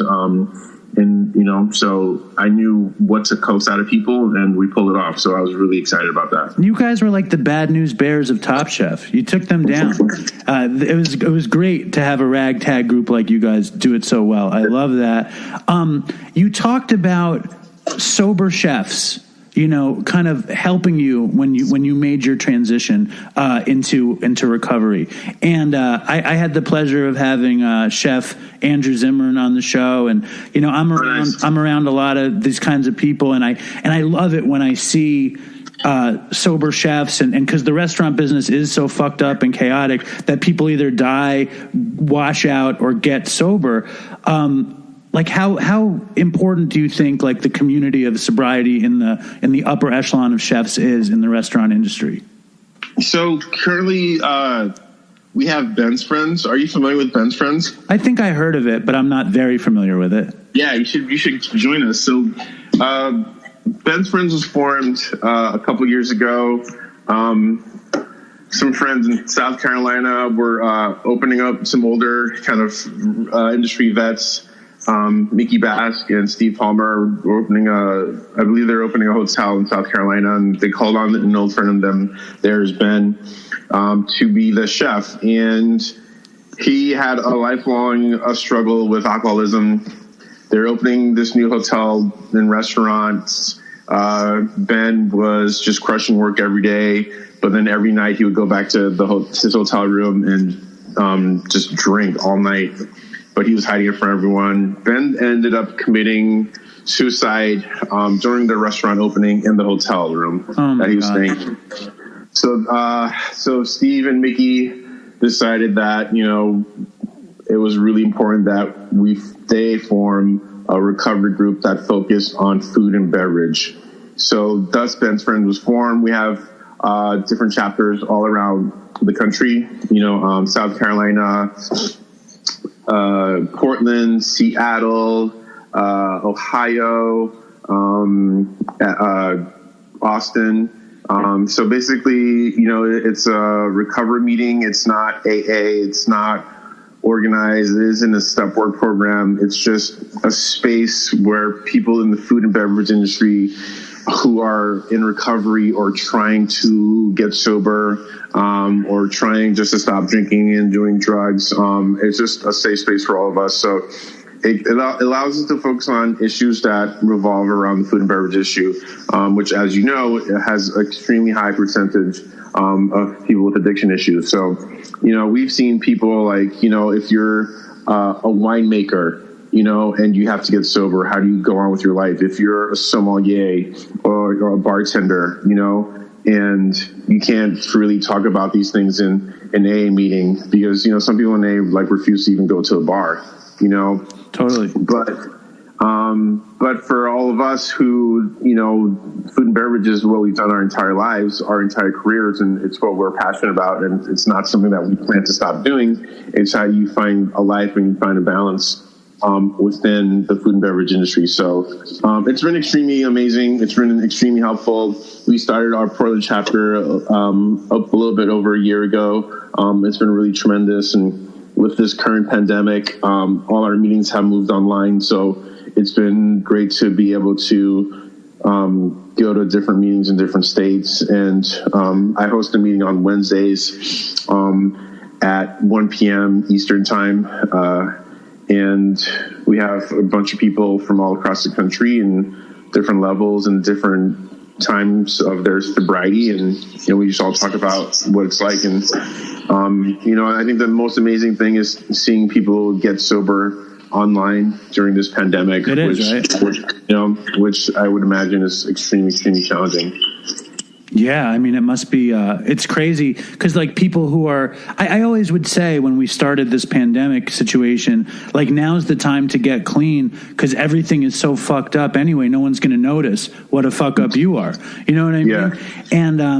And so you got to wonder, I personally haven't met that many people who got clean in the past 3 months, but they're out there. And I heard, I go to Zoom meetings occasionally, and a buddy of mine said he went to a Zoom meeting the other day, and the dude who was supposed to be telling his story of experience, strength, and hope, all he said was how fucked up it was for the people who never got to experience a real meeting. But the converse of it is that this Zoom thing is still saving lives. You know what I mean? Yeah. Oh, yeah. It's amazing. And so you're 11 years into your recovery, you said? I am. And you're still doing meetings. You're still doing crazy service, it sounds like. Yeah. I think being of service feels good. It's a balance between AA and Ben's Friends, and sometimes Ben's Friends kind of takes over. But I am on the board of the Alana Club here. I became a board member this year. And I really appreciate the direction that our Alana Club is going in, and I think just modern recovery. I think just showing that we can recover, and recovery isn't just about going to meetings and totally being grateful. It's about being active members of society, and having gym resources and having cooking classes and all these kind of sober living things that, are normal, and all these things are extremely possible and attainable. And I appreciate being able to help move that message forward because, I got sober again to, live my life, and I don't want to change a lot of the things that I do for fun and a lot of things that I feel good about just because I got sober, and I don't want to live scared, I want to show people that it's possible to live, life as you want it, if you have a strong program. Totally. One of the things, when I got sober around 12-step as well, and I would say things about, people on medicated assisted treatment or people who don't want to go to a meeting or this or that. And over time, I realized what a waste of time. Any way that anyone can find recovery is amazing. By any means necessary to make your life better, it's amazing. And we started a little fake movement called the Alt Recovery Movement, where basically it says any way you can do it, we support you. You know what I mean? Yeah. I love to hear about Ben's Friends, and I will totally check that out. And anyone in the Dopey Nation who's around food in this industry should check out Ben's Friends. Now, I want to ask you something. The currency of Dopey is often a dopey story, a dumb, great using or recovery story. Can you share one with us? I have one that's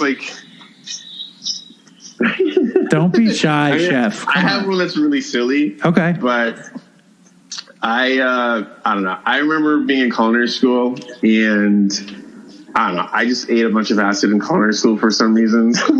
And I remember at the end of your run, there are like 4 restaurants, and you get to work in them. You work in the back of the house, and you work in front of the house. So it's like 1 week you're like all the chefs, and the other week you're all the servers. And I just remember coming off an acid trip and like just fucking laughing my ass off like throughout all of class, and it was just a mess. But I mean, it's like a silly story, but tripping. Yes. It's just like it's just like ridiculous.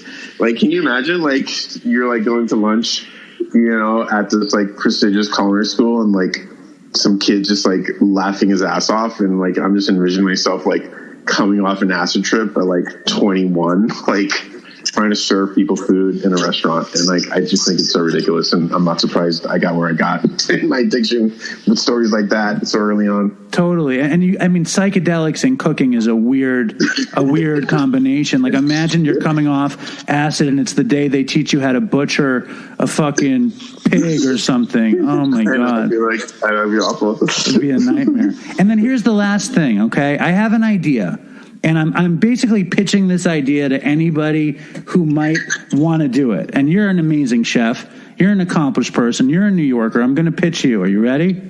Okay. As you know, I work at Katz's. I've been around traditional Jewish stuff my whole life. I'm Jewish. I'm from New York, whatever. We sell black and white cookies at Katz's, okay? Okay. Now, so I'm going to pitch you here. I'm going to tell you a story. It was years ago. It was before I got sober. I'm sitting at the back counter of Katz's. I was like packaging meat and selling drinks and stuff. And everybody that works at Katz's is Dominican. And a Dominican kid takes a black and white cookie out of the case, and he takes a knife, okay? And he cuts the frosting off the black and white cookie. And he puts the black and white frosting together, and he eats it. And I'm like, what the fuck is this? So at the end of my shift, I take a bunch of cookies and I go home, okay? And I invite my friend over, and we get super high, okay? We smoke a bunch of weed, and we're eating the cookies, and I tell my friend what I saw the kid do. And I said, let's do it. So we cut the fucking frosting off the cookie, and we start to eat it. And I look at my friend and I say, it's black and white in every bite, okay? And I had this dream, okay, of a new cookie. It's a two-sided black and white cookie. I call it the Othello. And you remember the old game Othello, the chips with white on one? So this cookie is called the Othello. It's black and white in every bite. And then there's the white on white cookie, which is all of the privilege and none of the guilt. And then there's the black on black cookie, which is so delicious it could be a crime. And we do 3 cookies in a package, and it takes over the world. The bougie New York City new take on the black and white. What do you think, Chef? You're black on white. It could be a whole thing. I like black and white in every bite. You're not into the white on white and the black on black. We could get rid of those. I don't care. Yeah. I think it's just funny. I'm not married to that shtick. I like black and white in every bite too. It's beautiful. That's really good. If you want to jump into this thing, you have the credibility and the ability. I have nothing. I just have the idea. I think it's funny. I think you could sell like boxes. You could be like, because then you could have like every shade. If you mix like a little bit of white and like a lot of black, and then just range, like a lot of black and a little bit of white, then you have everyone's skin tone. See, and then you can have equality for all, and everyone will be reflected in the box cookies. Yes, yeah. See, this is a good way to go with this. It's way better than my white on white, black on black thing. I think you're right. So black it could be a crime? I think no, because it's black on black crime is an expression. It's a joke. That's no. It's bad now. It's worse than Kevin cooking plantation food at Restaurant Wars. Yeah, you went there. That's fuck. Fair. Okay, so I apologize. I don't mean it like that. I thought it was a good bit. I'm not offended, but okay. So forget. Let's lose that one. We'll lose the black on black thing. And will you consider this though? Consider joining me in my crusade. Yeah, sure. Good. And what's up? When's the Haitian restaurant going to come out? That food looks so good. Hopefully next summer. Probably going to start doing pop-ups in like a few weeks. Hopefully a few pop-ups this winter. Hopefully pop up in a permanent space, semi-permanent space until we can get going. But I'm really looking for this pandemic to kind of blow over and see what happens to restaurants in America. I mean, I think it's more important I definitely feel like I have a story to bring to the table, but, you know, I think it's pretty important that with people who have been doing this for quite some time get to reopen, and I want to be supportive, and I just want to kind of see what the American restaurant looks like next year before I kind of do mine, because it's more important to me that I open up the restaurant of my dreams, because I waited so long to do it. I'm not really in a rush, and I just really want to create something amazing and perfect in my eyes. And I think that's going to take getting past Corona quite a few more months. Totally. It's so scary. Like obviously our restaurant got, no one's eating at Katz's. People are picking stuff up there. I've been doing catering, and I've been just feeding the hospital workers and food insecure people and organizing those kinds of movements, initiatives. But like, what a scary time it is to open a restaurant, because you don't know when everything is going to just close again. Yeah. So, dude, it's been a total pleasure. I really do appreciate you coming on and enduring I didn't realize how racist my cookie joke was until you served it up to me. Fuck. Thank you, though. I hope that wasn't. It wasn't. I mean, you understood. I have a good heart. Fuck. Now I'm talking about my intentions when I'm making a terrible racist cookie everybody joke. Else. Jesus Christ. Everybody else. You got that long apology on Instagram now. I have a lot of black friends, Chef. What's wrong? Oh, here we go. All right.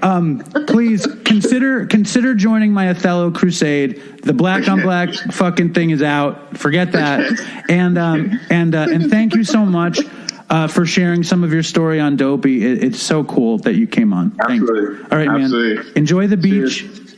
Thank you so much. Be well. You too. Bye. Thanks, man. Bye-bye. So that was Gregory calling me a racist. What do you think about that, Ray?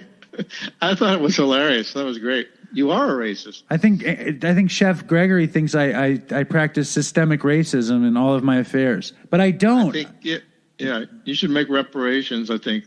How? I have to change the black on black cookie? Yeah. I don't know. I don't think I really liked that interview. I thought he was great.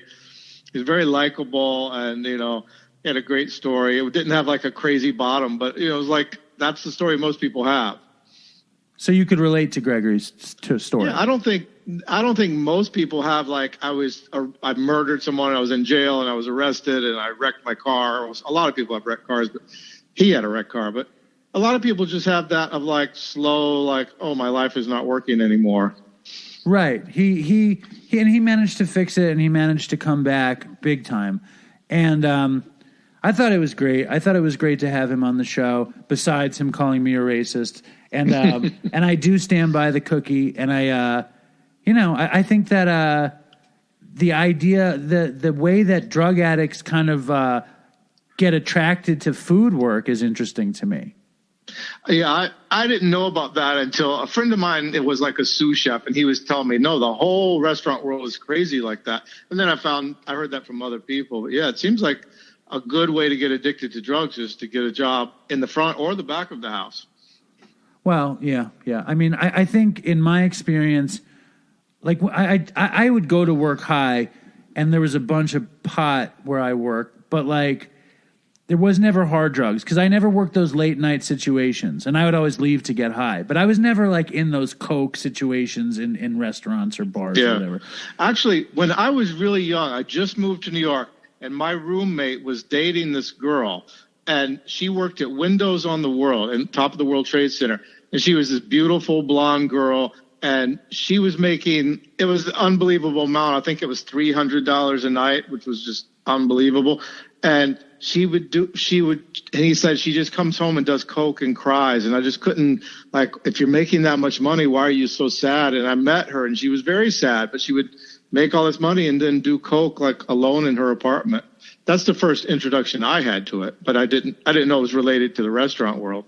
Yeah, I mean, it's also you get cash, you work late. It's a real lifestyle kind of thing. Yeah.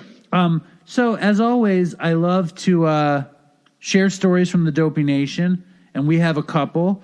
Would you like to read? And I think Ray usually does a terrible job reading the emails, but now he has something to prove. So would you like to read the newest email we've gotten?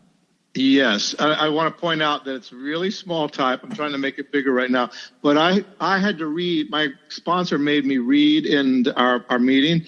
And I've read in meetings before, and I've been on stage. I've been in public. I went into a panic attack, and I couldn't tell what I was reading. And I almost like stopped and said, I can't do this. And then he said, I couldn't tell that at all. But I went into a total panic attack a week ago reading at a meeting. Maybe it was a Pavlovian response to me making fun of you for reading badly. I think that's what it was. You broke my confidence in reading.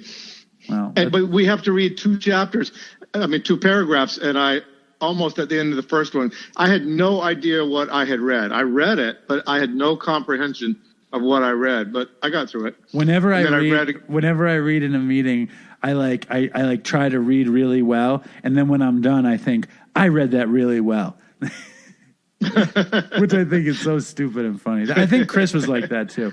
Chris would read it, and he'd be like, "Yeah, I really read that well." All right, read the email. I want to turn my computer on its side like an iPhone, but that won't make the type bigger. Okay, here we go.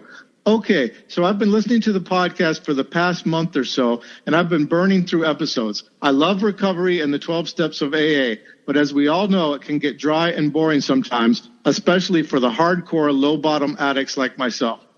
That being said, finding Dopey was the best thing that has happened to my recovery in a long time. Hold on, Ray, hold on. You're doing a really nice job with this, by the way. Now you're trying to break my confidence. No, you're doing a really nice job. I just want to say that that was a great start. So continue. You hear how Dopey is helping his recovery, by the way? I did. I can understand what I'm reading. Okay. Which I didn't do 2 weeks ago. I'm 22 months clean off of heroin, coke, and Xanax. I've been an IV drug user for the past 15 years. Oy. 15 years riddled with jails, infections, overdoses, double-digit rehabs, double-digit sober living houses, 4 methadone clinics, 4 Suboxone doctors, a short bit in prison, contracting hepatitis C, and enough pain to make me want to take my life, but just enough faith that there's something better out there to keep me from actually doing it. I know that sounds like a long, dramatic list, but in reality, there was far more bullshit packed in there than just that. I can really relate to Chris's story a lot. God rest his soul. It was heartbreaking when I found out that he had overdosed, and I, just like many of my friends have. Addiction is such a fucked up thing. Cunning, baffling, powerful. Isn't that the fucking truth? After all the shit that I've gone through and all the painful experience that make up my life, I finally have found a solution, a way out, a relationship with God that I only found as a result of working the 12 steps of Alcoholics Anonymous. Now that I brought up the solution, let's go back to the problem with some straight fire Dopey. Okay, let's set the stage here. I had just gotten out of prison on December 26, 2015. The whole time I'm locked up, I was thoroughly convinced I was going to do the right thing and never go back to drugs and never end up in prison again. That resolve and willpower wouldn't be enough, though. Again. So in North Carolina, if you get released and don't have a ride, they will get you a ticket for a Greyhound and take you to the station. On the morning of the 26th, they did just that. I step out of that car, a free man, with a bus ticket back to my hometown in North Carolina, wearing the all-white outfit that they release prisoners in. It's about 7 a.m, and I step onto the bus, and I see a really hot chick stretched across the first seat. So naturally, I decide to get in the seat directly behind her. About 30 minutes go by, and she sits up, turns around, and asks me what time it is in the sexiest accent ever. We kick up a conversation, and it turns out she is a doctor that had come over from New Zealand to spend a couple of weeks traveling and visiting friends. I couldn't believe my fucking luck. I was like, thank you, God. You always know what I need. You're giving me a little getting out of prison gift. Come to find out, her friend had told her that sometimes there are inmates that ride the Greyhound, so to be careful. Well, I told her that I am that guy that they told you about, but you don't have to be careful because I am a good guy. Needless to say, we linked up that night, and I was so overwhelmed by having just gotten out and being anxious and around new people that I did what we always do in that situation, and I got fucking trashed, drinking copious amounts of liquor and smoking a bunch of weed. Neither of those things are my jam. So within a week, I was right back to doing the same thing I always do, shooting speedballs and popping totem poles like they're candy. That was the start of a pretty fucking gnarly run that consisted of smoking a bunch of PCP and shooting a bunch of Molly in my neck. I still can't believe I'm alive sometimes when I look back at all the crazy shit I've been through. Well, I just wanted to give you all a story. I don't know if you'll even read it, but if you do, hit me back on my email and let me know. I really love that you guys, I love what you guys have going on at Dopey Nation, and I appreciate all the support that people show to each other. It's like AA without the judgment and drama. Dave, I think you're onto something in this alt recovery deal. Much love and toodles for Chris. Evan. Great email. That was amazing. But the only problem is he doesn't say what happened with the woman. That's what I was wondering. What happened after that? And he somehow, is he clean now? Like, yeah, he has 22 months clean. Oh, yeah, okay. But the question is, Evan, and I didn't write back to him, so Evan, I'm going to write back now. But I need to know what happened with the woman, and let's hear what happened between the drinking and the weed to the shooting Molly in your neck. I think it's a fantastic Dopey email. I think it's either they waved, it was like, oh, goodbye, nice meeting you the next day, or she got sucked into some crazy shit that he did and ran away. Well, I'd like to know what happened. Yeah, let us know.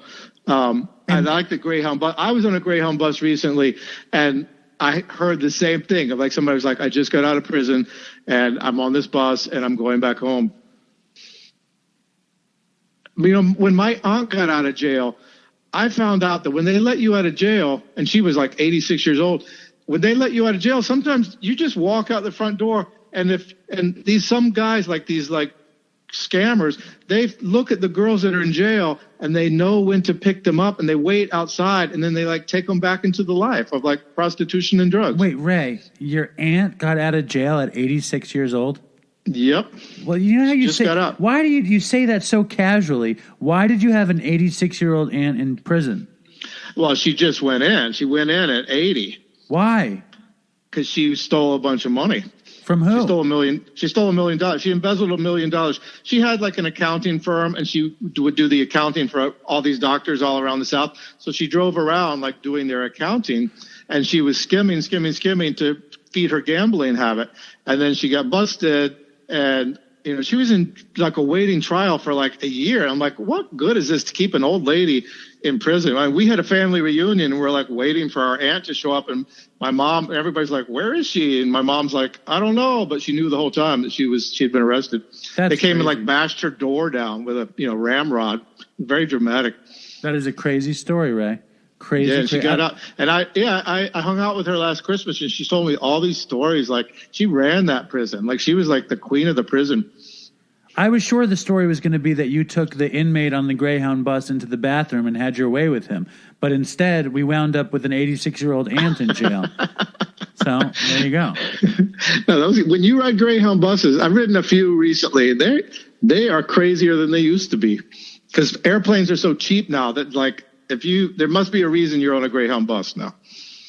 Yeah, Dopey Nation, if you have Greyhound bus stories that you can share with us, send an email to dopeypodcast@gmail.com or a voicemail. And now I'm going to play a Dopey voicemail. You excited to hear a Dopey voicemail, Ray? Yeah, let's hear it. On a scale of 1 to 10, how excited to hear it are you? 10. Oh, be honest. You think it's 10. A 6? 10? All right, here we go. What's up, Dave and the Dopey Nation? It's Adam checking in from Alabama. And I was just listening to the interview with Mike Malak and then the girl's voicemail about the OC80s. And just reminded me of my own experience with OC's 80s. And that was back when I was probably about 16. Had just got a car. And me and my brother, he had an aunt. He's not my real brother, but we moved him in when we were young. That's a whole different story for a different time. anyways, so he had this aunt I live up in the northern part of Alabama, and there's mountains around. So she lived up on a mountain at a place called Hollis Crossroads. And so we would drive up there every few days, and she got prescribed OC80s, the green ones. And we used to call them the Oscar de la Hoyas, or the green monsters. And man, we would go up this mountain and get up there, and she didn't want us shooting anything, so she would just give them to us. And then we was turning around and selling them for $80, $1 a milligram, just like the girl from Kentucky was talking about. And so we'd get them for free, or sometimes we'd have to pay, $15 for them. And she'd make us snort them in front of her. Well, then finally we got to where we could steal them from her. And we just had all these OCs just, every few days going and getting these OCs. Well, the trip down the mountain, mind you, we go up and it's just windy turns. If you've ever been in the mountains anywhere, just think about the most winding and turning turns that you can think of. And so I've already snorted a whole OC80, and we're driving down these hills, and I can barely hold my head up. And I don't know, man, it was just crazy. I remember one time we came around a turn, and we were coming out of a stop sign and turning, and there was a guardrail on the right, and I guess me and my brother both nodded out, and I was turning.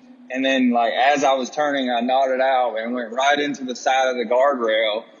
And my brother bounced his head off of the lock on the side of the car, on the inside of the car.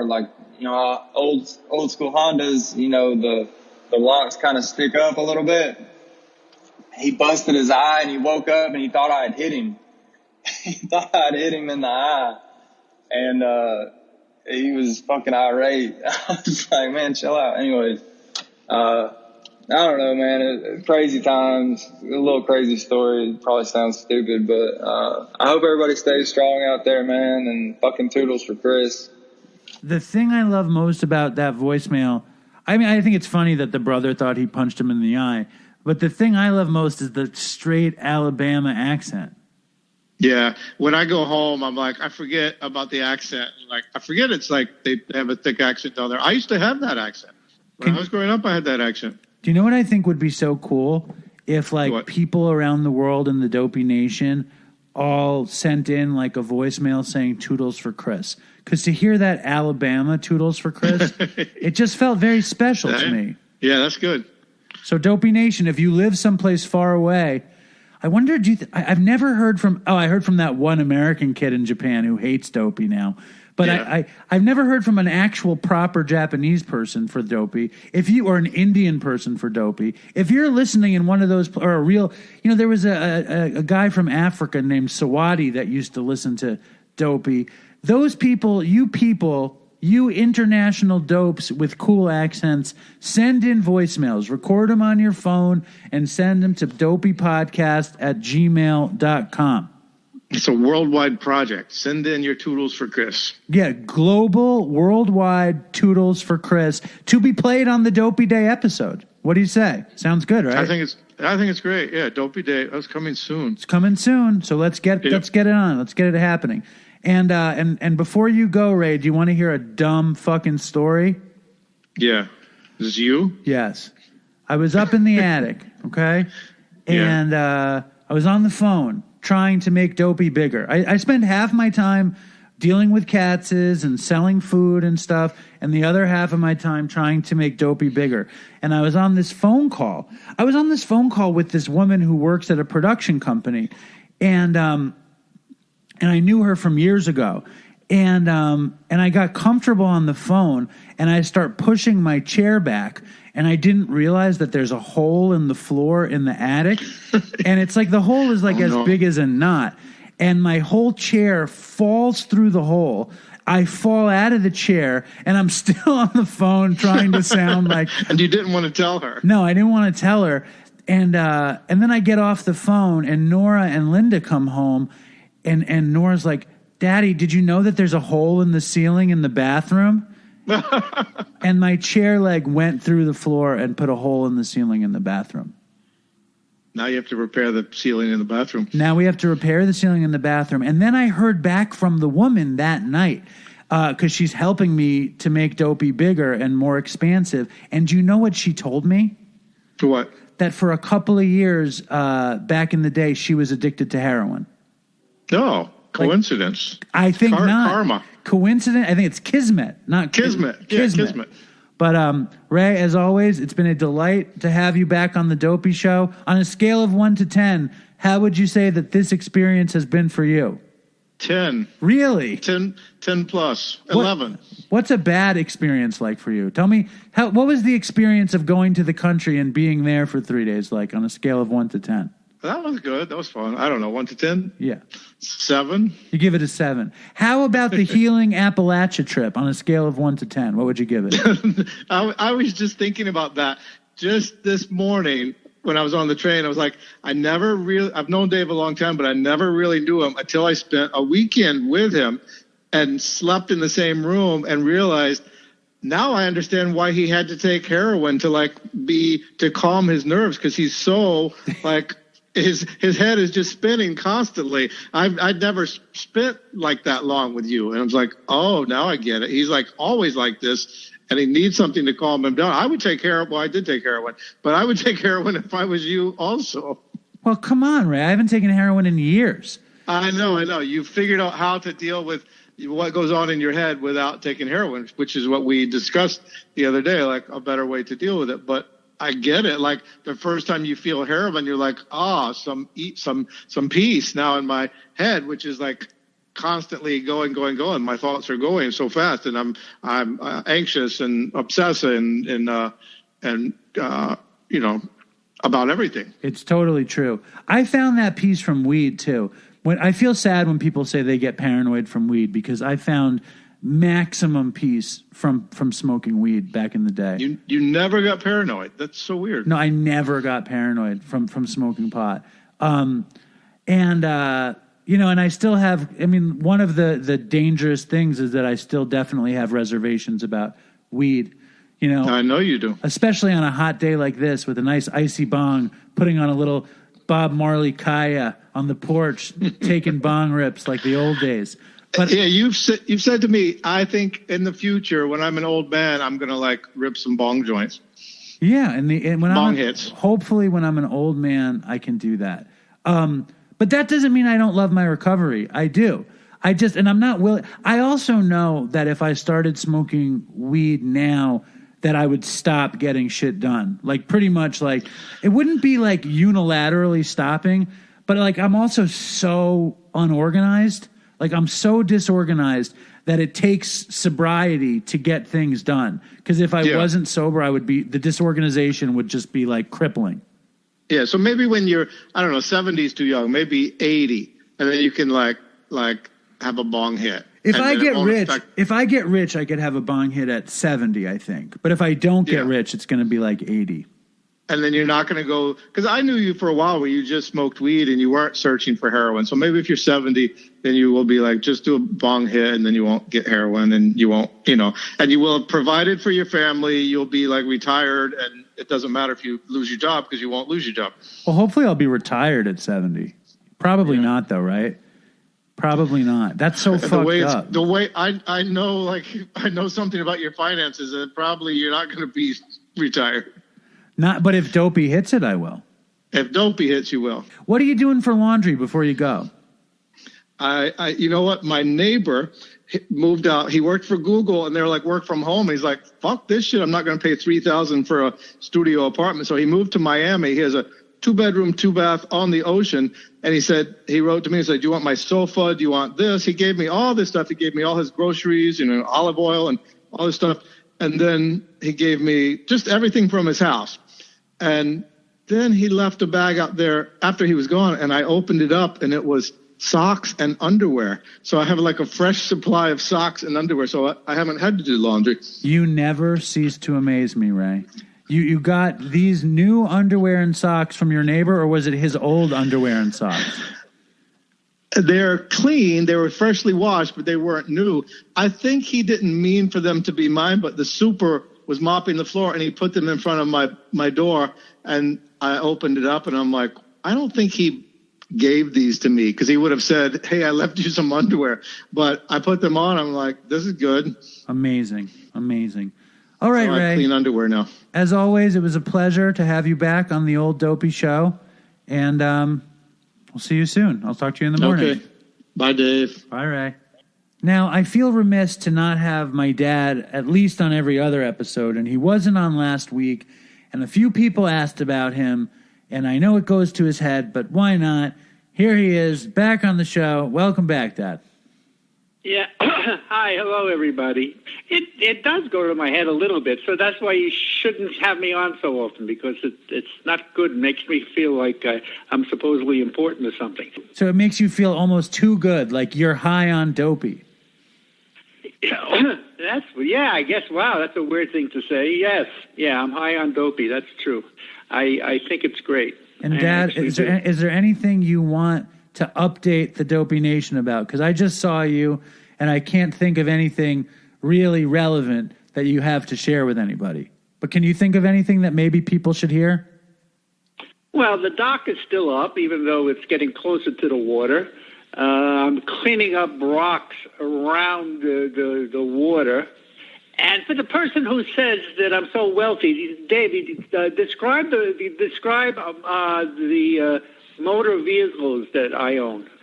Well, he has a silver Mercedes convertible and a Bentley. And what about Dad? Didn't you get that new Tesla that we've been waiting for, the Tesla pickup truck? Yeah, I was ready to buy it. Yeah, no, tell him about the broken down rowboat. That's the boat I have. Oh, he has two schooners that sail the Finger Lakes, and not to mention he has 4 peacocks that stroll around in his gardens. Right, Dad? I never should have even brought this up. All right, Dopey Nation, just don't listen to a word he's saying. All right, so you want me to do these reviews? What do you want? To really understand the scope of my father's wealth, he has Tupperware with 5 different cereals blended together in one. That's some serious indulgence right there. Dad, what are you putting in your cereal mix these days? Well, whatever. Actually, it's the stuff that Nora likes. That what do you call that? Sugary stuff thing. Frosted Flakes. I got Frosted Flakes, yeah, and the one with all the colors. Lucky Charms. Yeah, Lucky Charms, Frosted Flakes, yeah. Now, Dad, when you're picking your cereal mix, how do you make the choices of which cereals you want in the mix? What's on sale? That's how you do it. Well, why would a rich guy like you care about what cereal is on sale? It's amazing. Well, that's probably the reason how you could get wealth is by being careful of how you spend your money when you're young. And I haven't figured out how to change. Well, though I am changing. I am indulging a little bit more, like buying you dinner. Yeah, that's an indulgence. Okay, he bought us a beautiful Italian dinner the other night. Thank you for that. And look for the Al-Anon podcast of how to build wealth even on heroin coming this fall. Dad, you want to do a podcast? Wait, I did not build wealth on heroin. No, I mean it could help an addict, who's maybe coming off heroin, figure out a way to build some wealth. It's easy. Yeah, it's easy. I'm telling you, all it is common sense and I guess discipline too, maybe. Yeah. All right. Okay, are we ready? What are we doing? Yeah, why don't you read some, now, I didn't say this at the beginning of the show, and I'm sure everybody who's still listening now already does this, but please subscribe to Dopey on iTunes, leave a 5-star review, and maybe my father will read it. All right, Dad, why don't you read the review that says Dave and Chris first? Okay. Dave and Chris by Christian Vale. Doesn't that sound like a famous name? Christian Vale, or is it a different name like that? Anyway, Dave and Chris. Even listening to their takeout orders interrupt the podcast is funny. Greatest podcast of all time. Shouts out to Alan. Oh, because he's my favorite. Best podcast of all time. Wow, that's very nice. Yeah, you guys used to order dinner. My God, it was such a ridiculous thing. You would try to figure out how to order dinner while you're still doing the show. We were I think it was trailblazing. annoying to me. I don't know if it was annoying to the rest of the podcast nation. Christian Vale loved it. All right, Dad. Now read the newest one, and then we'll be done. Well, I see this Seinfeld on drugs. That one, the only addiction podcast I've been able to keep in my rotation. Seinfeld on that drugs. That sounds good. Yeah, that's what it said. And what about that 1-star? Why don't you want me to read that 1-star review? Which 1-star review? You didn't see it, huh? Where? Well, the title is Morons. I think we did that one already, but read that one, sure. It says Morons by VC at O. And he writes, this is what he writes: these guys are pathetic. So obviously, this guy is. I think, Dad. I think he's talking about you, probably. No, what are you doing? No, he's not. Sorry. No, you better accept that he's referring to you and Chris. That's who he's referring to. Oh, that doesn't seem very nice. That's not very nice, No, it's VC at O. And for some reason, my dad's iTunes is not showing the latest ad. I'm going to read it. It's from a guy who calls himself Shellster66. And that's our cousin Shelly, I think, Dad. What do you think? Well, how did he name himself? Shellster66. He says, it's not really cousin Shelly. I'm just joking. He says, for 20 years, I've been driving 8 hours from Virginia to Ohio to see family, and I've always hated those hours in the car. After discovering Dopey back in May, I looked forward to spending the 16-hour round trip last week with Dave and Chris. They made what is normally an incredibly boring drive fantastically fun. I laughed often and hard, and I felt like I was on a road trip with my friends. If you haven't listened to this podcast yet, what are you waiting for? Thanks, Dave, for being you and for sharing yourself with us. Stay strong, Dopey Nation, and toodles for Chris, which is very nice. It's nice. Very good. Yeah, very, very good. How do you publicize these reviews to get the non-Dopey Nation to hear this? How does that get done? I don't know. You always ask stupid questions like that. What's the difference? Where do you publicize a review like that? I don't even know what you mean. My dad looks at Facebook and he calls me and he goes, "David, you get such nice emails." I said, "Dad, you can't see my emails. What do you want to do with that? What do you want to do with the reviews that are posted?" Well, if people heard the reviews, you would, build up the audience more. Even though the Patreon is zooming off the charts now. It's like a lot now. Yeah, we're doing pretty good with the Patreon. So yeah, Dopey Nation, if you want to help out with the Patreon, maybe one day I could not work at Katz's, and maybe Dopey could be a whole entity with music and stories and more episodes and episodes about drug addicts and all sorts of stuff. So if you can kick down to Patreon, that would be awesome. And my dad would be so excited, right, Dad? Right, yes. Wouldn't you be quelling? Wouldn't you be quelling over more Patreon? Yeah, right. It would. Yes, it would make me feel better. Do you quell about Dopey Patreon to all the altercockers on the beach at Babcock Lake? They have no clue of any of this stuff. No, that's probably for the best.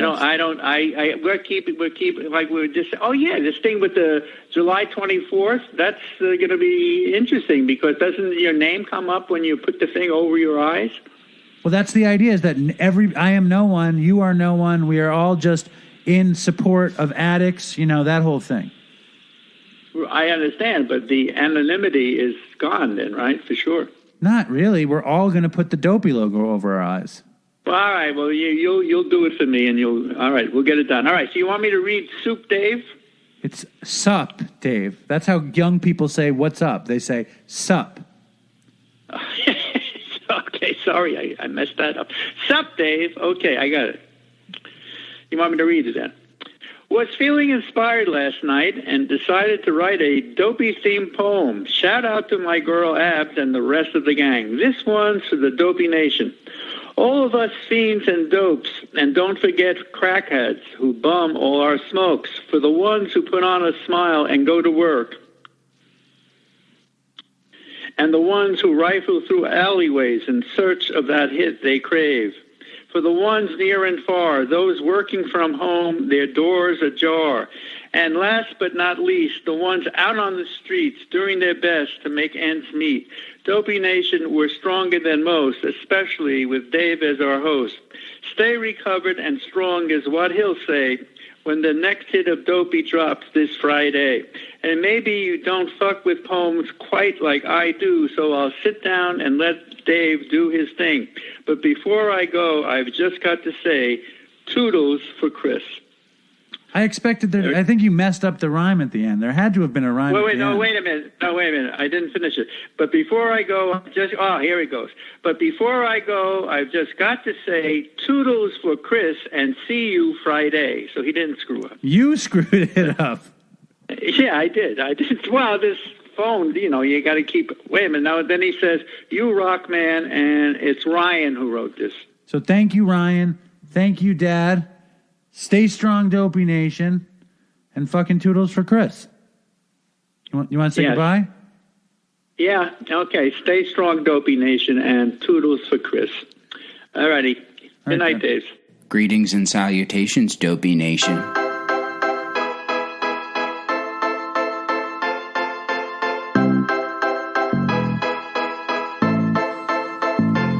I want to take a walk around the world. I wonder would it do me any good? Until I get some money in my pocket, then I guess I'll just have to walk around my neighborhood. But I wanna be good so bad. I wanna be so good, so bad, so bad. I wanna be good so bad. But bad desire is all I ever had.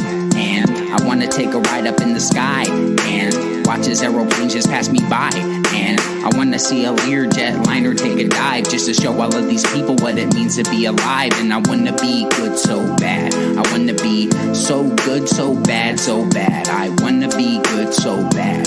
But bad desire is all I ever had. And my shadow's getting smaller and smaller. And it's high noon where I stand.